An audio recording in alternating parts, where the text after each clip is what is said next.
Ya, kita akan sebutkan beberapa macam israf, bentuk berlebih-lebihan. Itu ada beberapa.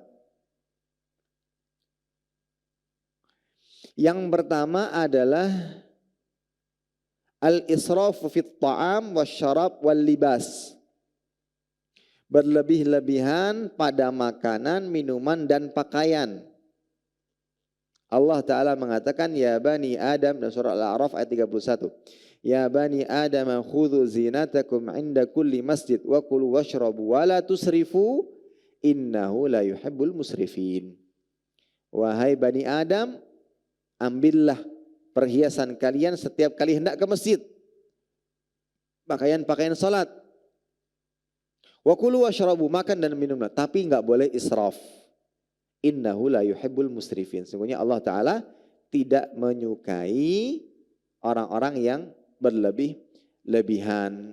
Itu berbuat israf. Berpakaian, makan makanan, minum minuman, hukum asalnya boleh. Tapi ketika kebolehan itu dilakukan secara berlebih-lebihan, maka dia menjadi israf. Nah, untuk itu ada pesan dari Umar bin Khattab radhiyallahu ta'ala an. Maqulah yang terkenal. Iyyakum wal batna, hati-hati dengan makan terlalu banyak yang menyebabkan kegemukan.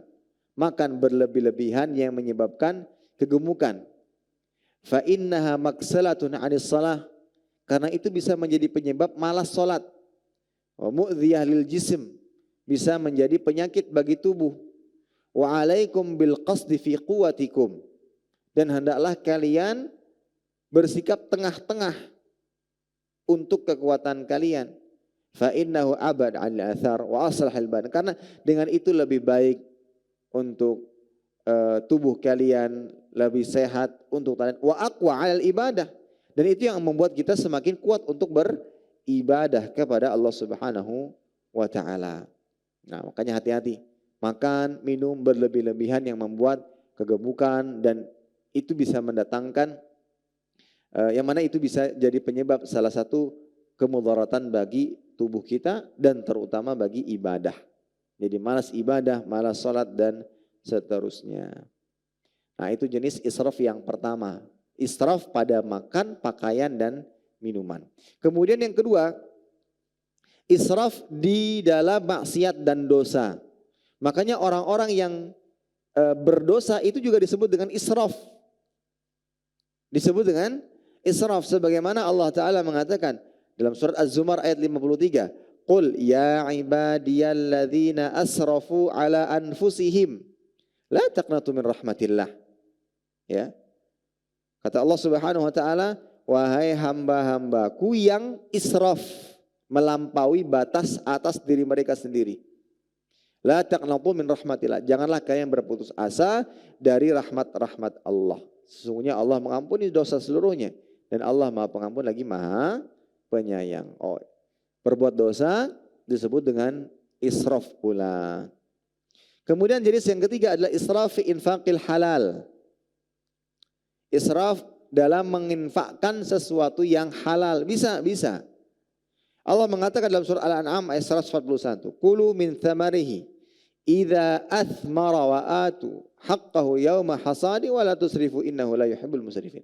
Makanlah dari buahnya yang bermacam-macam itu bila dia berbuah, dan tunaikanlah haknya di hari memetik hasilnya dengan bersedekah, dan janganlah kamu berlebihan, sesungguhnya Allah tidak menyukai orang yang berlebih-lebihan. Qila maknanya adalah wala tusrifu fil i'ta fatu'tu fawqal ma'ruf. Janganlah kalian berlebihan saat memberi. Akhirnya kalian memberi di atas ketentuan yang Allah Ta'ala tetapkan. Nah, ini para hadirin rahimani wa rahimakumullah. Kemudian yang keempat, israf fil qatl. Berlebihan saat membunuh. Ini disebutkan di dalam Al-Quran surat Isra ayat 33. Wa man qutila madzuman faqad ja'alna liwalihi sultanan fala yusrif fil qatl innahu kana mansura. Dan barang siapa dibunuh secara zalim, maka sungguhnya kami telah memberi kekuasaan kepada ahli warisnya. Tapi janganlah ahli waris itu melampaui batas dalam membunuh, sungguhnya ia adalah orang yang mendapat pertolongan. Ada qisas. untuk tindak pembunuhan. Maka ketika ditegakkan qisas maka tidak boleh berlebih-lebihan dalam membunuh. Bagaimana bentuk berlebih-lebihan dalam membunuh? Bi ayyumathil, dimutilasi, ya.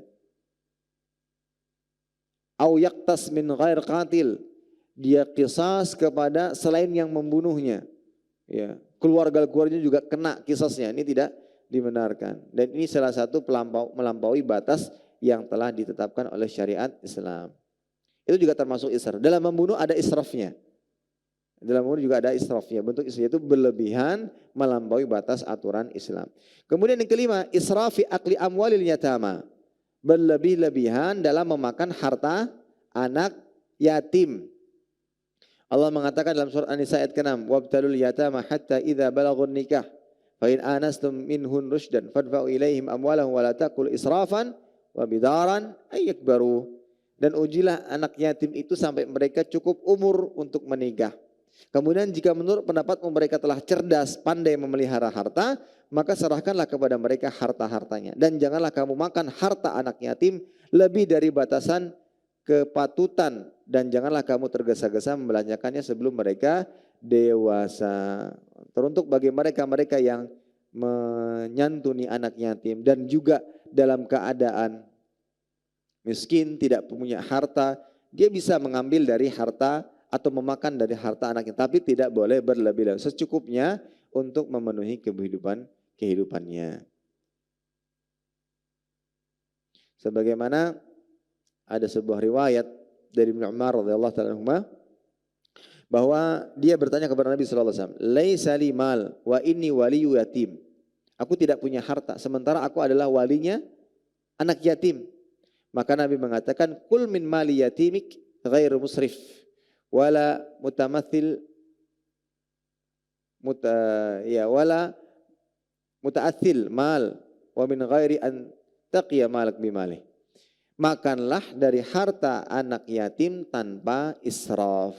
Ya boleh. Tapi catatannya tidak boleh berlebih-lebihan.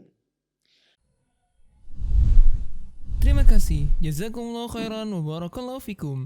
Video ini dibuat atas partisipasi dari donasi Anda. Semoga menjadi amal jariah bagi Anda semuanya.